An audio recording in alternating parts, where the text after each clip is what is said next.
Boa noite, meus irmãos. É com muita satisfação, com muita alegria, que estamos, neste momento, participando desta oportunidade abençoada de aprendizado com Jesus. Então, vamos, aproveitando este instante, para levar os nossos pensamentos a Deus, para buscar a sintonia com o alto, com os mensageiros amados do Mestre, que estão sempre a postos para nos auxiliar.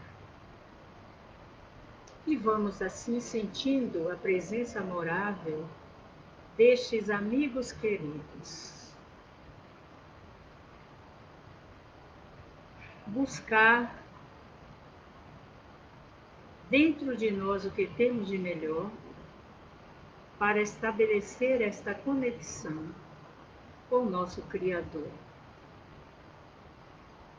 através da oração que o próprio Cristo nos ensinou. Pai nosso que estás no céu, santificado seja o vosso nome, venha a nós o vosso reino, seja feita a vossa vontade, assim na terra como no céu. O pão nosso de cada dia, dai-nos hoje. Perdoai as nossas dívidas, assim como perdoamos aos nossos devedores.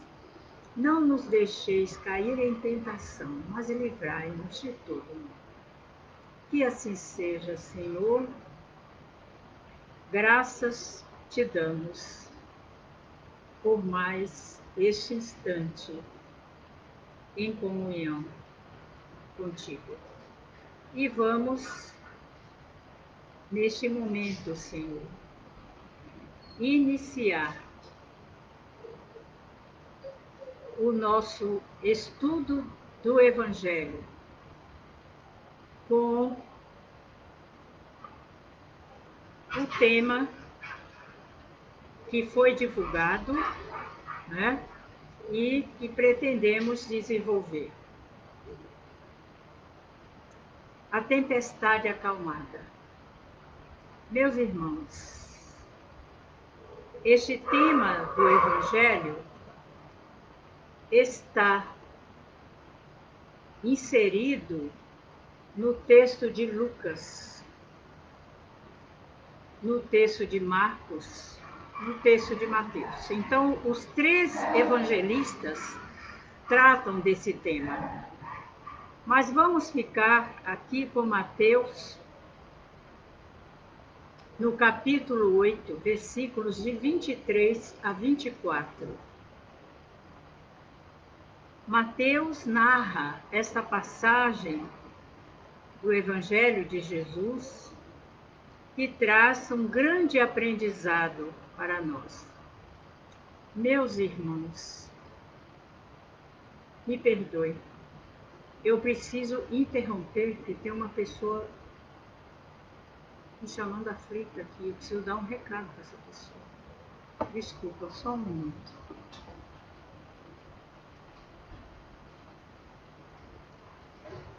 Oi, dá para você esperar uma meia hora aí, eu não posso atender agora, tá? Ai, me perdoe, é um moço que vem pedir ajuda aqui.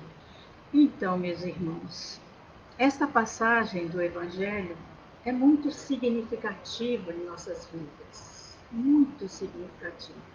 Traz um aprendizado imenso para todos nós. Ela narra um momento importante da vida de Jesus e dos seus discípulos, que encerram um grande ensinamento. Então, Jesus estava com seus discípulos voltando de tarefas, né?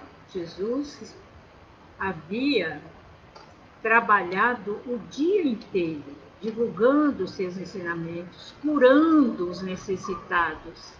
E já era o fim da tarde. A noite já estava se aproximando, meus irmãos. E ele pediu aos discípulos para que atravessassem o mar da Galileia, para que se dirigissem ao outro lado do mar da Galileia. E narra o evangelista que ele se deitou no fundo do barco, né, na parte mais retirada, descansou a cabeça numa almofada e acabou adormecendo. Né? Meus irmãos, o mar da Galileia, na realidade, não é um mar, é um lago.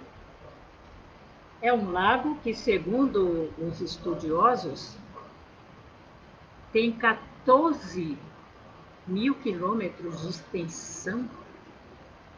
Né? É um lago que se assemelha ao mar pela sua grandiosidade. Ele é cercado de montanhas. A localização geográfica dele favorece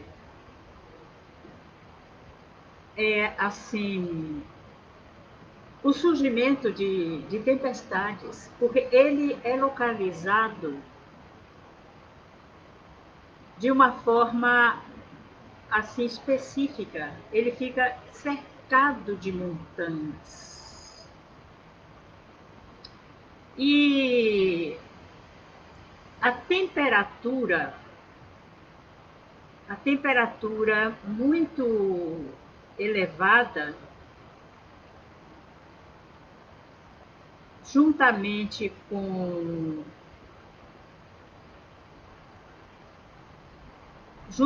o nível, diz que o nível assim muito baixo lá da densidade, né, geográfica, promove uma espécie de choque térmico que faz com que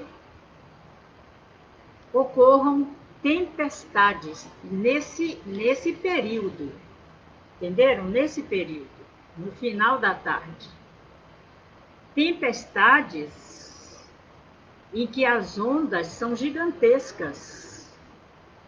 E era aquele momento, meus irmãos. Jesus ali estava no barco, num momento em que este mar, né, se comportava de uma forma muito, muito violenta. As ondas causavam medo. Os discípulos ficaram amedrontados, porque parecia que o barco ia afundar e Jesus dormia. Eis que, narra o evangelista, que um deles se dirige ao mestre em desespero: Mestre, não vês que naufragamos? Aí disse que essa fala desse discípulo despertou Jesus, né? Que vendo toda aquela situação, a eles se dirigiu da seguinte maneira: por que temeis? Por que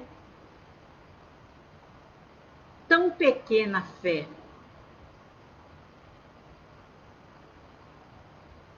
E diz que nesse momento ele se dirige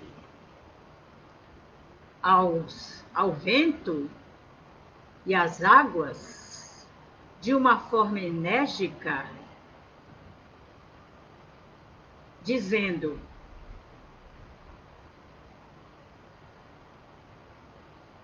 acalmai-vos, ficai quietos. E diz que no momento exato em que ele pronunciou essas palavras, o vento parou, as águas se aquietaram e tudo voltou a ser como era antes. Tudo voltou ao normal. Os discípulos se olharam espantadíssimos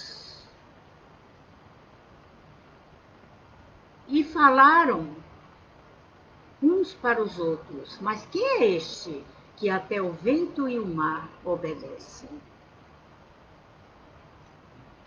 Meus irmãos, nesta passagem, nós podemos, assim, absorver ensinamentos muito profundos, né?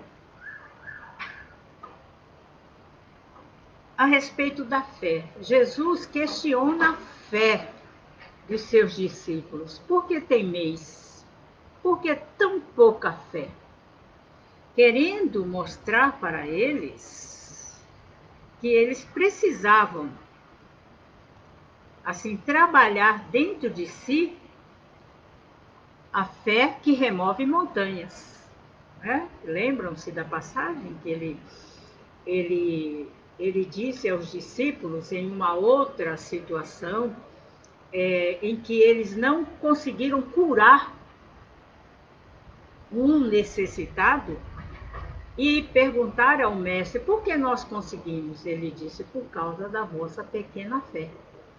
Em verdade vos digo, se tiverdes a fé do tamanho de um grão de mostarda, direis a este monte: passa daqui para lá, e assim se fará. Então, naquele momento de desespero, naquele momento de pavor, diante da tempestade, eles demonstraram que faltou essa fé em seus corações. A fé que transporta montanhas, a fé que consegue remover toda e qualquer barreira. Meus irmãos, o poder da fé é algo assim primordial na nossa vida. A fé representa a certeza, representa a confiança, meus irmãos. Confiança, não confiança cega, né? Mas a certeza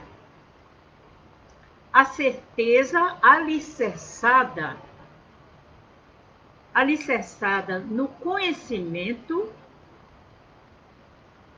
né? Que é algo fundamental em nossas vidas, alicerçada na confiança. Confiança em Deus acima de tudo. Confiança em nós mesmos.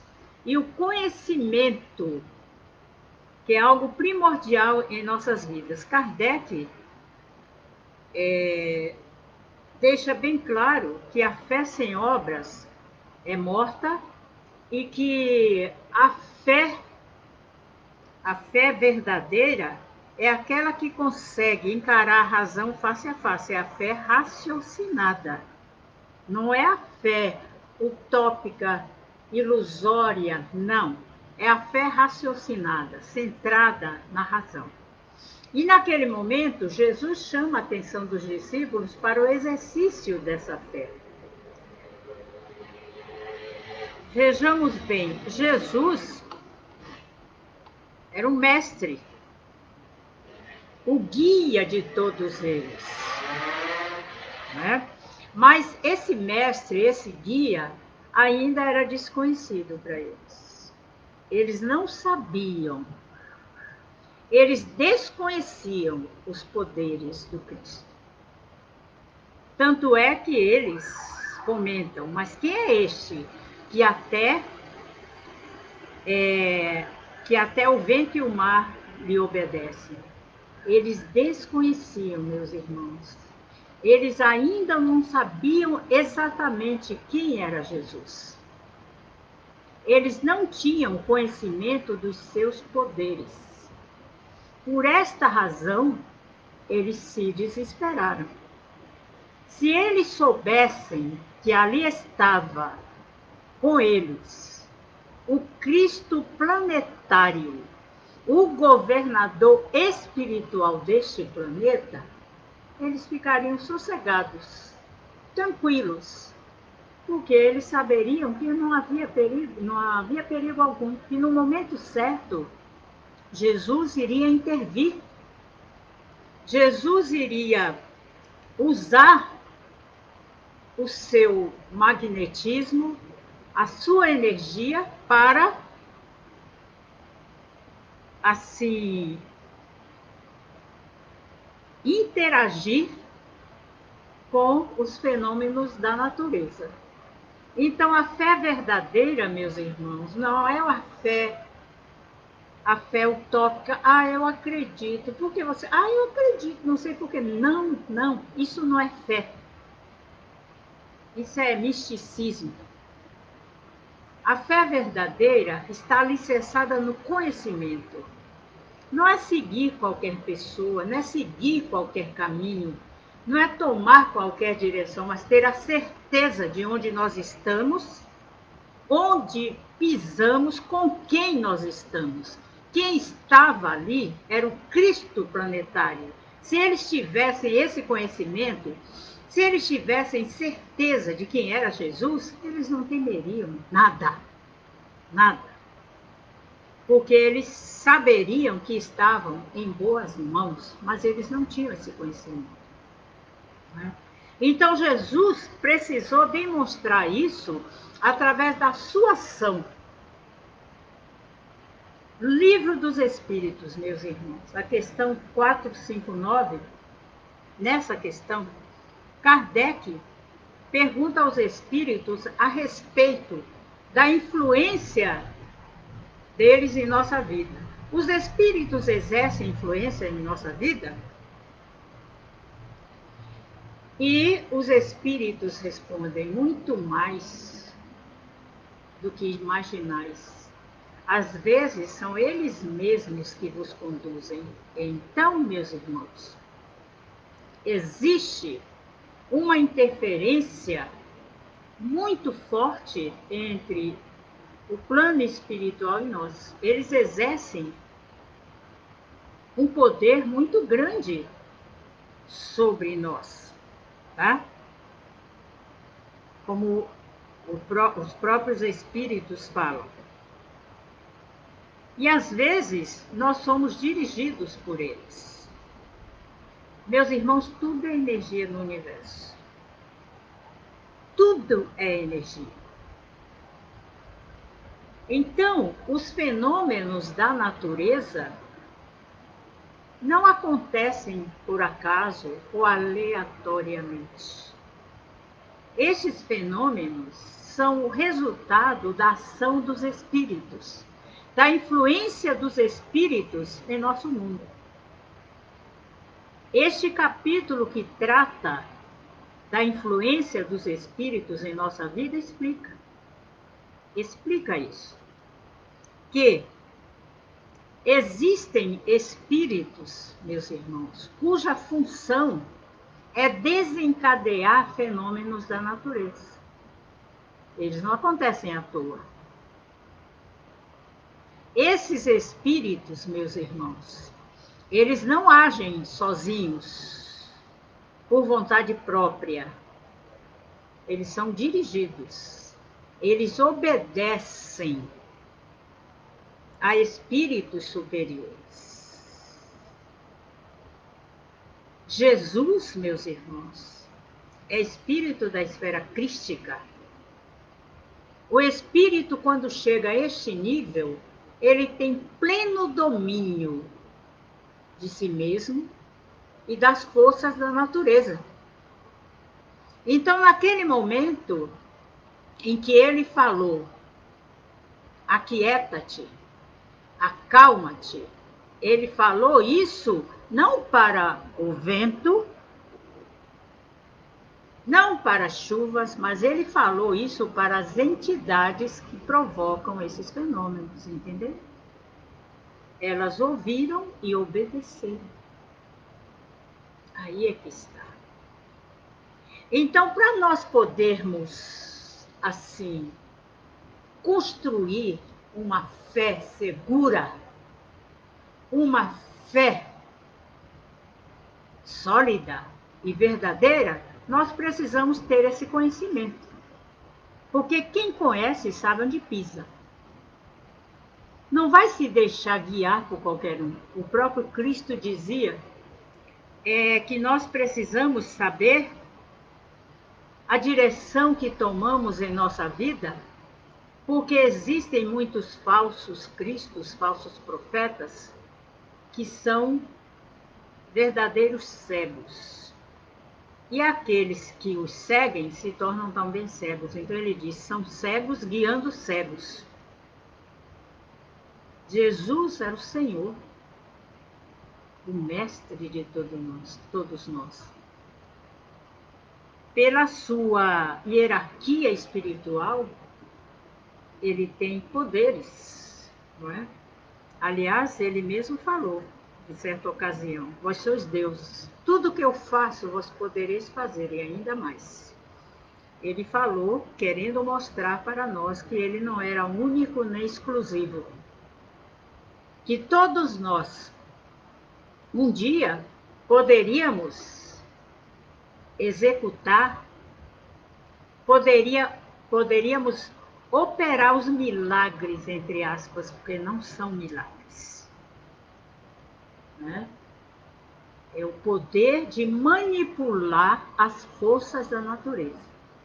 Então ele diz que nós um dia poderíamos também desfrutar desse poder.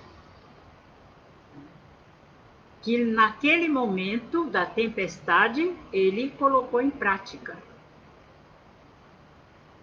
Então, a fé verdadeira, ela tem um alicerce básico, que é o conhecimento. Eu não posso acreditar em qualquer coisa, eu não posso acreditar em qualquer pessoa, eu não posso acreditar em tudo que me dizem, sem que eu procure realmente saber a origem daquilo, saber em que se assenta tudo isso, quais as bases dessa crença. Eu preciso conhecer para poder caminhar de uma forma segura. Então, por que eles estavam apavorados? Por que eles estavam amedrontados? Porque eles não conheciam aquele que os estava guiando. Né? Eles desconheciam isso. Na nossa vida, meus irmãos, às vezes nós somos surpreendidos por ventos muito fortes, por tempestades que nos assustam.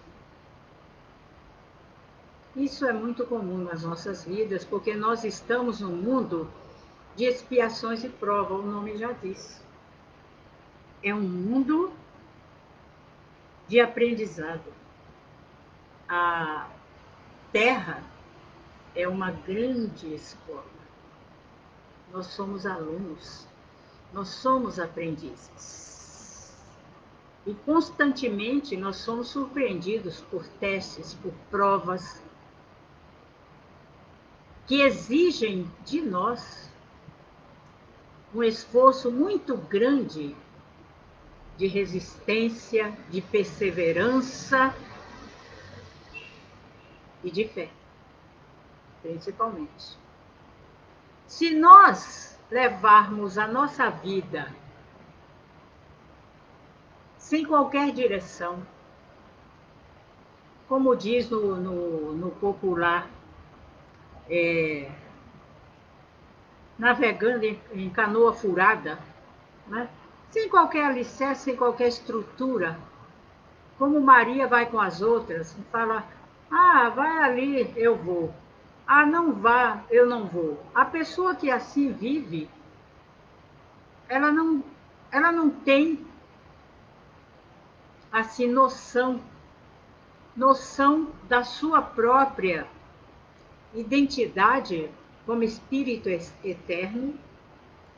Ela desconhece a razão de estar aqui, e nós sabemos que nós estamos aqui por razões muito significativas, que nós somos espíritos imortais em processo de evolução e que estamos aqui na Terra para crescer, para melhorarmos e sairmos daqui com a nossa bagagem mais enriquecida. Então, a nossa maneira de posicionar-nos diante da vida é diferente daquele que não tem nenhum conhecimento desse tipo, que vive por viver, simplesmente, que vai atrás dos outros, né? Que não tem ainda, assim, dentro de si, a certeza de onde pisa e que aceita qualquer coisa que lhe digam como sendo verdade, né? Paulo de Tarso, meus irmãos, deixou bem claro para nós. É na carta aos Coríntios, aos Romanos, acho que é aos Coríntios, em que ele diz assim, ó, tudo me é lícito, mas nem tudo me convém. Mostrando como é importante a nossa postura diante da... Tudo me é lícito, quer dizer, tudo me é permitido.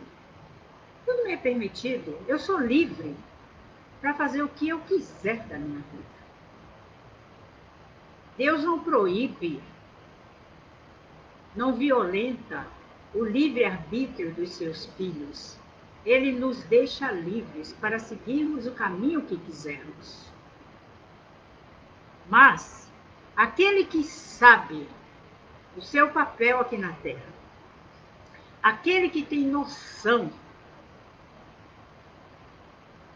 do seu compromisso com Deus, com a espiritualidade, ele não vai escolher qualquer coisa, meus irmãos. Ele vai procurar aquilo que lhe traga crescimento espiritual, aquilo que lhe convenha à sua evolução espiritual. Por isso que Paulo de Tarso diz, tudo me é lícito, mas nem tudo me convém. Isso é um trabalho de fé, meus irmãos.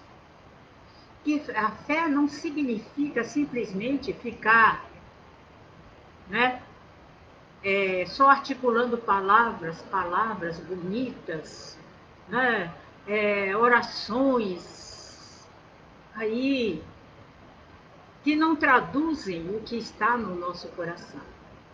A fé é trabalho. Aliás, Tiago, discípulo de Jesus, insistia muito nisso.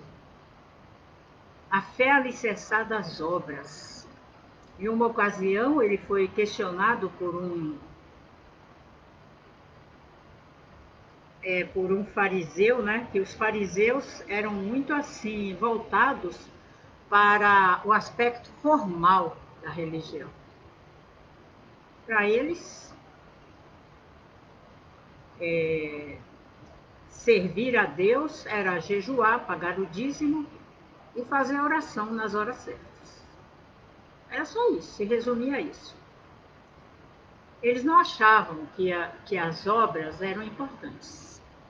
E aí Tiago foi questionado por esse fariseu e ele disse uma frase muito profunda para rebater aquela postura dele. Disse assim, tu tens a fé, eu tenho as obras.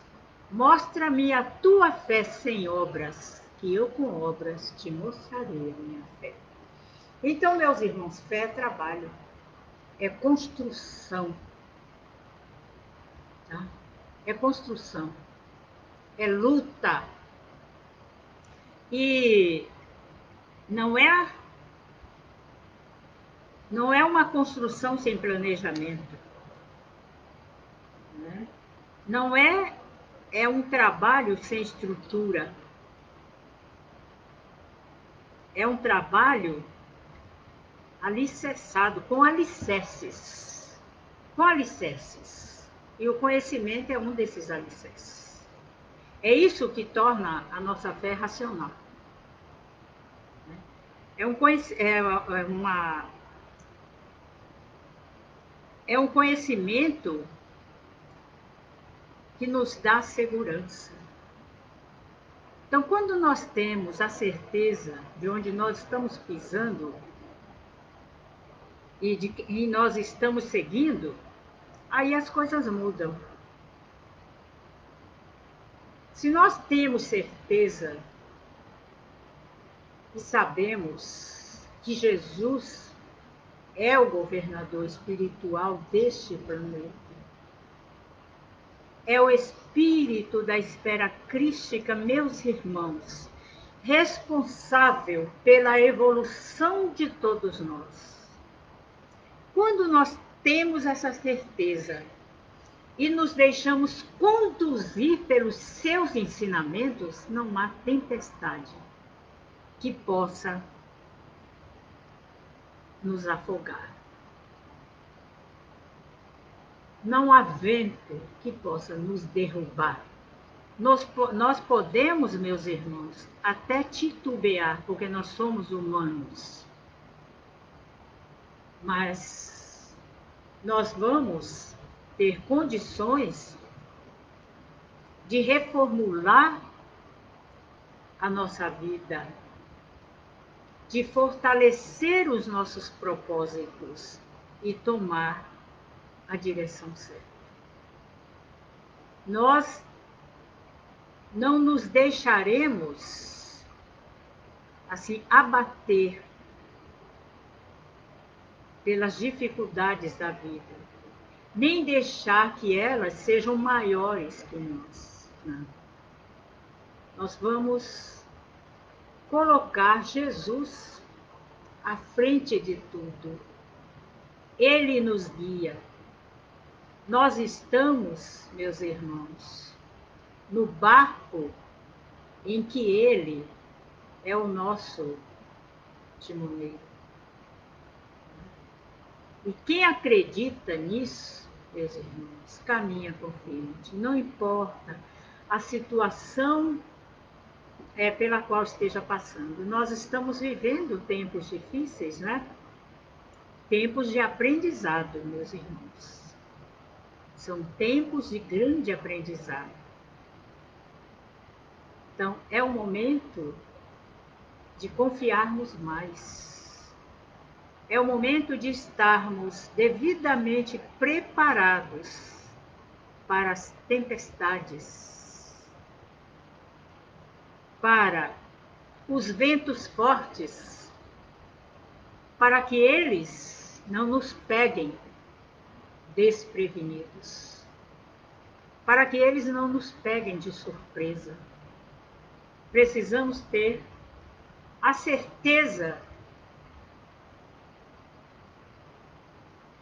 de que estamos seguindo os passos de Jesus, que Jesus está à frente de nós.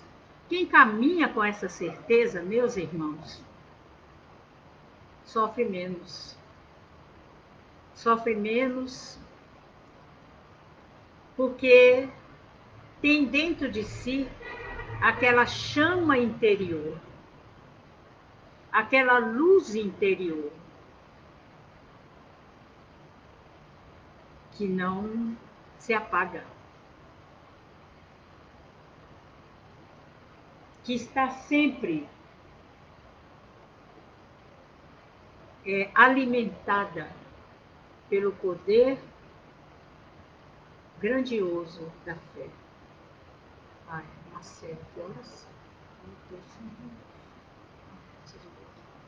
Então, meus irmãos, esta passagem, já está na hora, da tempestade acalmada, é uma passagem que nos traz um grande aprendizado. É um chamamento do Mestre Jesus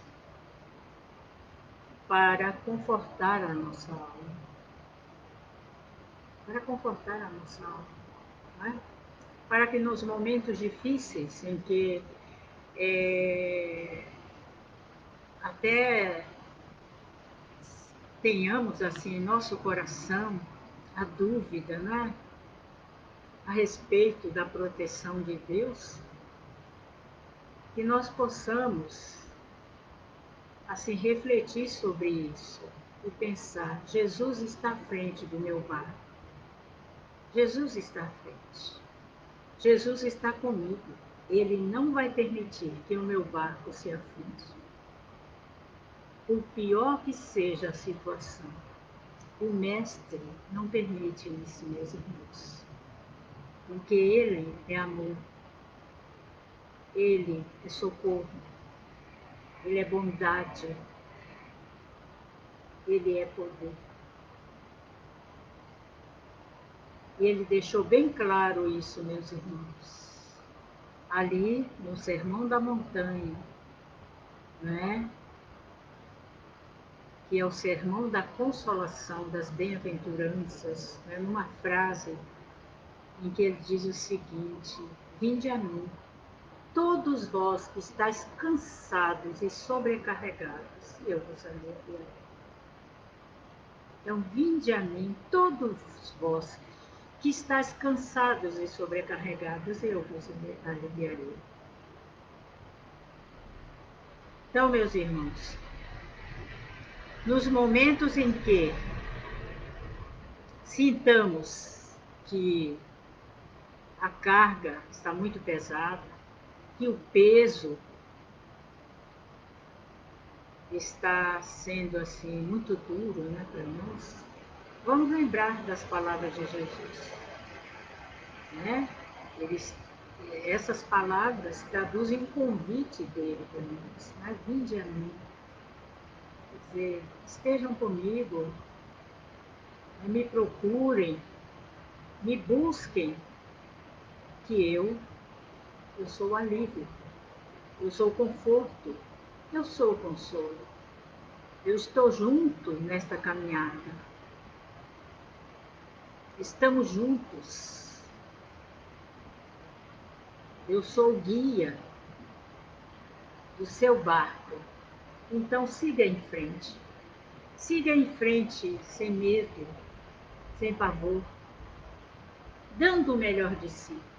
Porque quem dá o melhor de si, meus irmãos, está sintonizado com Cristo de Deus. E quem está sintonizado com Cristo de Deus, caminha com fé, segurança e a certeza de que não está sozinho. Ai, meus irmãos, concluí aqui. Muito obrigada. Que Deus nos abençoe a todos.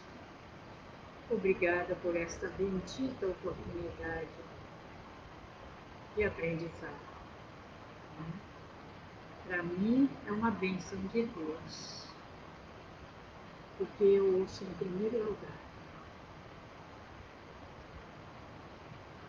E assim eu aprendo primeiro. Agora vamos para a finalização através da música, não sei. E vamos aqui fazer da música um canal de conexão com o Criador, com as esferas mais altas. Né? A boa música tem esse poder, né? De abrir assim, um canal de comunicação, um elo de ligação com a espiritualidade superior. Aí, pensando numa música, outra e outra, vamos ver. Agora estava com aquela Ave Maria na cabeça, assim. aquela popular, que é muito bonita e que diz assim: Ave Maria, nos seus andores, rogai por nós, os pecadores. Abençoai essas terras morenas, seus rios, seus campos e as noites serenas. Abençoai as cascatas e as borboletas que enfeitam as matas. Ave Maria. Cremos em vós, Virgem Maria, rogai por nós, ouve as preces, murmúrios de luz, que aos céus ascendem e o vento conduz a voz. Virgem Maria, rogai por nós. Ouve as preces, murmúrios de luz, que aos céus ascendem e o vento conduz a voz. Virgem Maria, rogai por nós.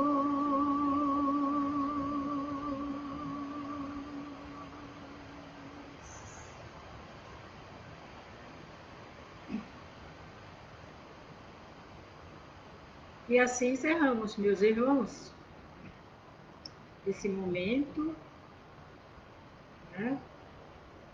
Esse momento muito importante, pelo menos para mim foi muito importante. Né? Falar dos ensinamentos de Jesus é uma oportunidade que se limpa em nossas vidas. Eu agradeço de coração o convite, agradeço de coração a bênção de poder estar neste momento participando dos céus.